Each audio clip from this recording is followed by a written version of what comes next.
Salamat, Madam Chair. Right? Salamat. Next, We can interjection, Madam Chair. instead recognize the Honorable Dante Marcoleta. Salamat, Madam Chair.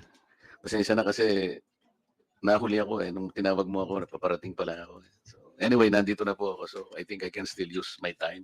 Madam Chair, judging from the volumes of questions to the Office of the Vice President during the first hearing, I presume, Madam Chair, that considering that those questions originated from the 2022 budget, am I correct to presume, Madam Chair, that the budget of the Vice President in 2022 or the utilization of those budgets were subjected to a notice of disallowance?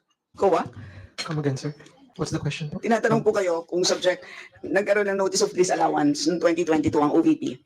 2022? Yung mga questions po kasi, Madam Chair, the way I understood them, 2022 ang origin, parang ang damdam ko, merong subject of notice of disallowance yung budget ng Vice President because of the type of questions asked during the first hearing. Madam Chair, for the 2023, we have not yet... 22. 22. Kasi nagsimula doon ng mga questions, di ba? Based on the report of COA, Madam Chair, for the year 2022, the audit team issued notice of disallowance amounting to 2,638,186 on April 5, 2022 pertaining to the engagement of private lawyer as legal consultant without the written conformity of the Solicitor General and the concurrence of COA. So that's the only ND or notice of disallowance issued during that year. What about in 2023, Madam Chair? For 2023, Madam Chair, there was no notice of disallowance issued to the OBP. So why was it, Madam Chair, that most of the questions are being asked as though they do not believe the Vice President and when she said that she is already communicating with the COA?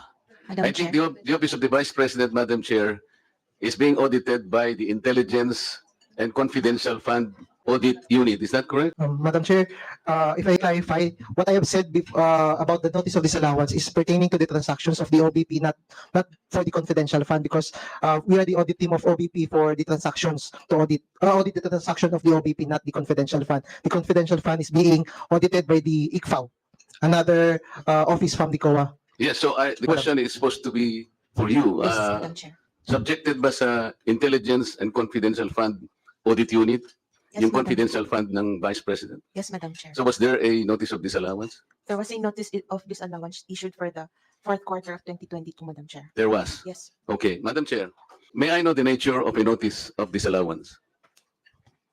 I mean the nature. A notice is How do you characterize a notice of disallowance?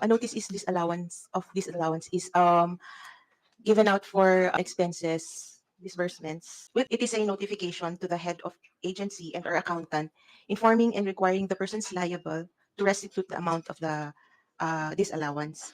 That is the confidential or intelligence expense disapproved or disallowed in audit, either in whole or in part, as a result of illegal, irregular, or improper disbursement or expenditure of such fund. You call it IUEEU. Is that correct? Yes, I, Madam Chair. regular. U is Unnecessary. Unnecessary. Madam Chair. E, Extravagant, Madam Chair. another E, Excessive po. and U. Unnecessary, Your Ay, Chair. ang una yung unnecessary, unconscionable. Unconscionable po. Okay, so you initially determined when you issued a notice of disallowance to the Office of the Vice President that somehow merong lumabas doon sa IUEEU. Is that correct? Yes po, Madam Chair. So how do you characterize a notice of disallowance? May I be clarified po on the question, Madam Chair? I do not know how to simplify. How do you characterize? What is a notice of disallowance? It is a notice po to the head of agency. Okay. Is a notice of disallowance contestable? Yes, Madam Chair. It is not a final It is not the final action of judgment. COA. It is appealable. Yes, Madam Chair. Okay. What is now the status of the notice of disallowance issued to the Office of the Vice President? Madam Chair, we have issued the notice of disallowance, and it was received by management on August 9, 2024. So they still have 6 months po or 180 days Correct. to appeal for the And they have to reply yet. Yes po. You will have to give them the opportunity to make a reply. That is correct to po, explain Madam Chair. Yes po, Madam how Chair. the budget was utilized. Opo. And that is part of due process. That is correct po. Meaning to say, there is no guilt yet until and unless you are able to receive the reply, the answer, and the explanation of the Office of the Vice President. That is correct po. And it Have has you been received a copy? of the reply po. Yes. They have not yet replied po So to the yun as part of the due process is notice. Then the Vice President will submit to you an answer explaining, detailing how the budget was utilized. And you will receive that Madam in due Chair. time. Madam Chair, if it is already a notice of disallowance, their remedy would be to appeal the notice of disallowance po. Madam, ang sinasabi ko, wala pa nga eh. It is yet to be sent to your office. Is that correct? Wala pa Ah, siyang reply. Yun nga po, hindi po reply ang remedy nila to the notice of disallowance, but Ano po dapat? an appeal to the notice of disallowance. Well, wag mo na nga. It's an appeal. Yes po. Sa aming mga hindi masyadong nakakaalam ng terminology, pwede ring reply. Reply is an appeal. Ngayon, ibibigay pa lang sa'yo. Madam Chair, ang reply po is be presuppose na sa ICFAO po ulit, pero ang appeal po is with the commission proper na po. Madam Chair, napakasimple po ng sinatanong. Alam po natin yun. A reply is supposed to be submitted to the commission proper. Yes po. Pero sa ngayon, hindi siya magre-reply kasi sasagutin niya muna kayo. And until today, hindi pa niya sinasagot because they are still within the reglementary period of 6 months That is correct po. to make an That is answer correct. to you. That is correct po. That is the nature of things, Madam Chair. That is correct. So wala pa siyang, there is no judgment yet. That is correct po. And it has been emphasized po in the first hearing that the notice of disallowance. Kaya nga, if is not yet questions, for final. example, are coming from us, questioning and judging the utilization of the funds of the Vice President, when you yourselves, the rightful office, has yet to receive the explanation, we cannot be more popish than the Pope, Madam Chair. Is it correct? Madam Chair, as we have said, on our part, the ND is not. No, yet you are not final. answering my question. Kung kayo nga tatanggapin nyo pa lang magsasubmit pa lang if we will be questioning it already from our end, we're like more popish than the Pope, Madam Chair. Am I correct? I cannot. Kung ikaw naman, ba't naman hindi mo masasagot naman yan, napakasimple. Kung ikaw nga, hinihintay mo pa dapat naman nating hintayin, that is the part of due process. Yes. Kami naman, naglulundag na kami na nagtatanong. Kaya nga ang sabi ng Vice President, narinig ko, I am already communicating. I am about to communicate with the COA. I think she will do that because that is the process. Hindi naman pwedeng hindi niya sagutin. Kaya nga po ang sinasabi ko kasi ang dami na pong nagsipagtanong. Lalo na po nung unang hearing, naglulundag po lahat So the nature of a notice of disallowance, Madam Chair, it is yet to be explained. Sa ngayon, hindi pa Kung sakaling ma-explain, Madam Chair, at halimbawa, hindi nyo pinakinggan, the Vice President has the option to go to the COA proper for an appeal. That is correct. That is correct. And considering the appeal was dismissed, the Vice President can go to the Supreme Court. Is that correct? That is correct. So there po. is a whole gamut of process. That is Will correct. you po. confirm that? That is correct po, Your Honor. That is why, can you advise us, including me, whether we are supposed to ask questions, considering that you have not yet received her explanation to your office? Madam Chair, I am not. You cannot advise me? We are not in a position to know the power or the prerogatives of the No, House of I am telling you Representatives. already. I am telling you already because we're supposed to ask questions on the budget of the Vice President. But they started asking questions on the 2023 budget, which was subjected to a notice of disallowance. I'm telling you, Madam Chair, that the Vice President is yet to make an explanation to be submitted to your office, and you are waiting for that. Yes, Madam Chair. That's why when we were subpoenaed, we explicitly nga. mentioned that So, these tama are bang- not yet. Tama ba kung Final. magtanong na ng magtanong ngayon habang ikaw ay hindi mo pa nare-receive kung ano yung sagot niya? Do you think I am correct in asking questions habang ikaw ay naghihintay pa lang ng isasagot niya sa iyong opisina? Tama ba ang gagawin ko kung magtatatanong ako ngayon? Madam Chair, I can only speak for on the point of view of COA now. We have issued these, in the end, it's still subject to appeal. Kindly wrap up.